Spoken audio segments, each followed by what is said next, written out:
जो hate speech है उसका कंटेंट नहीं बयान करना चाहिए। वो क्या कह रहे हैं, अब कोई आदमी किसी को गाली बक रहा है तो हम तो ये नहीं कहेंगे साहब वो ये गालियां बक रहा था, एक गाली बक रहा था। वो लोग शरारत करने वाले शरारत करेंगे, इम्प्लीमेंटेशन अगर उसका स्ट्रांग नहीं हो रहा है तो इससे कोर्ट कहाँ से जिम्मेदार है।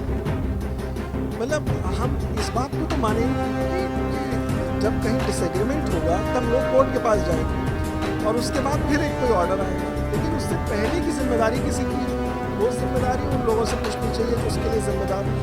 उम्मीद, उनका जो विश्वास है न्याय प्रक्रिया में, न्याय प्रणाली में, वो कायम रहे और बढ़े।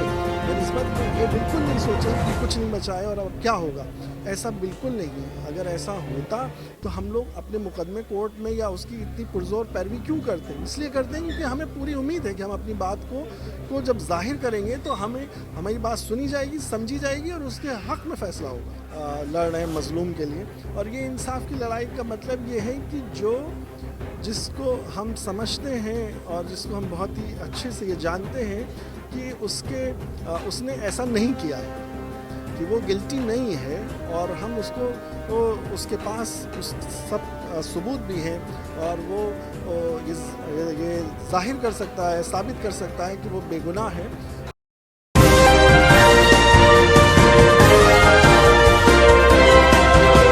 सुप्रीम कोर्ट के सीनियर एडवोकेट फुजैल अयूबी साहब हमारे साथ मौजूद हैं, जहां लगातार जुडिशरी सिस्टम पर सवाल खड़े होते रहे हैं, जहां लोगों को उम्मीदें हैं कि न्याय मिलेगा, और जब न्याय देने वालों को ही कटघरे में ला करके खड़ा किया जाए और साफ शब्दों में ये कहा जाए देश के कानून मंत्री द्वारा कि कुछ जज हैं, कुछ वकील हैं जो देश के ही खिलाफ काम कर रहे हैं। किस तरीके से देखते हैं सर जो किरण रिजिजू का बयान आया और ये साफ तौर पर कहा कि कुछ जज और कुछ वकील जो हैं वो लगातार देश विरोधी गतिविधियों को अंजाम दे रहे हैं, जो जज रह चुके हैं वो भी अब इंडिया के खिलाफ हैं। देखिए, ये पॉलिटिकल पोजीशनिंग है, और मेरे ख्याल से जो पॉलिटिकल कमेंटेटर्स हैं या पॉलिटिशियंस हैं वो बेटर रिस्पॉन्ड करेंगे। गवर्नमेंट्स जो हैं वो they come and go, but the country is there to stay for ever. और बल्कि I should say that the majesty of law is there for ever. तो जो कानून की जो वक़ार है उसको, या जो कानून को के वक़ार के लिए जो लोग उसमें लगे हैं, जजेस हैं, लॉयर्स हैं, इंस्टीट्यूशंस, कोर्ट्स हैं, उनके बारे में एहतियात बरतना बहुत ज़रूरी है। और अगर हम एहतियात नहीं, क्योंकि हम मुनसिफ का मतलब या जज का मतलब ये होता है हम जिसके पास ये एतबार करके जाते हैं कि हम यहाँ जाएंगे, अपनी बात रखेंगे और ये साबित करेंगे और हम इंसाफ ले करके आएंगे। तो जिसको हम इतना एजाज़ और इज़्ज़त दे रहे हैं तो उसके बारे में हमें उतनी ही एहतियात भी करनी चाहिए। और अगर हम एहतियात नहीं कर रहे हैं तो हम शायद बहुत बड़ी डिससर्विस कर रहे हैं मुल्क के साथ भी और जो हम प्रोफेशन है उसके साथ भी। क्योंकि जब देश में जज के ऊपर ही तीखी टिप्पणियां शुरू हो जाएंगी तो आम लोग लगातार देख रहे हैं, हम लोग के ट्रोल जो है लगातार सीजीआई को ट्रोल किया जा रहा है, जिसका मुद्दा बार बार मंचों से भी उठ रहा है। जब आसानी से लोग एक संवैधानिक पीठ जिस पर देश को विश्वास है, जब उन्हीं को टारगेट किया जाएगा तो कहाँ से लोगों को न्याय मिलेगा, जो बार बार सवाल खड़े होते हैं। नहीं, देखिए, न्याय, जजेस और courts they don't get affected with all this. और जो लोगों को अपना पॉलिटिकल स्कोर करना है वो दे विल डू। अभी अनफॉर्चुनेट बात है जो, लेकिन जो कोर्ट्स का परफॉर्मेंस है और जो उसकी कंसिस्टेंसी है वो अपनी जगह महफूज है। हाँ, अनफॉर्चुनेट बात ज़रूर है, लेकिन वो उसको ये कहना कि उस पर वो असर कर जाएगा, आई डोंट थिंक कि असर करेगा। क्योंकि सर हम लोग लगातार देख रहे हैं कि मुहिम जो है आज बहुत बेहतरीन मुहिम चलाई गई, जहां देश भर के वकील जो हैं यहाँ जुटे हैं ताकि लोग के साथ जो न्याय हो रहा है उसके खिलाफ आवाज़ उठाई जा सके। तो किस तरीके से देखते हैं जो मुहिम आज शुरू की गई है? ये एक बहुत अच्छा कोशिश है, बहुत दिनों से ये चल रहा है, और वो एक इंसाफ की लड़ाई लड़ रहे हैं मजलूम के लिए।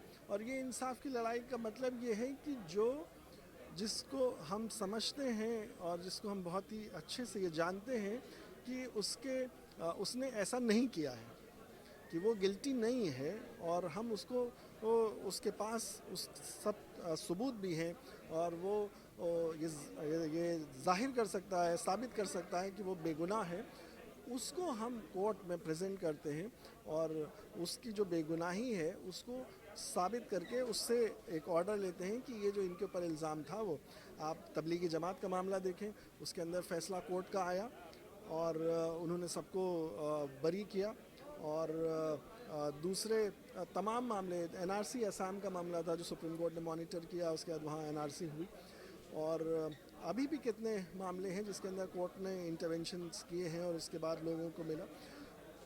ये जो सारी बातें हैं कि कोर्ट्स, कितने लोग इंसाफ की लड़ाई में लगे हैं, कितना ताउन कर रहे हैं और कोर्ट उसमें क्या फ़ैसले कर रहे हैं, ये जो पॉजिटिव एस्पेक्ट है हम ये हाईलाइट करना चाहते हैं ताकि लोगों की उम्मीद, उनका जो विश्वास है न्याय प्रक्रिया में, न्याय प्रणाली में, वो कायम रहे और बढ़े।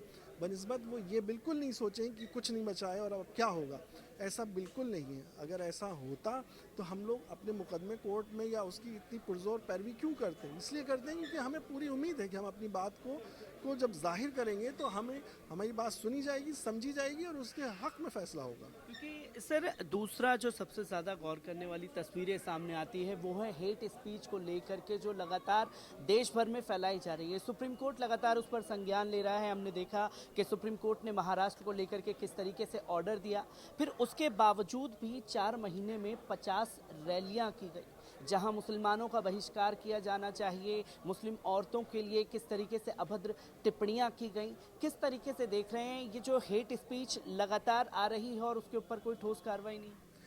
एक तो मैं आपसे तो ये बात कह ही सकता हूँ कि जो हेट स्पीच है उसका कंटेंट नहीं बयान करना चाहिए।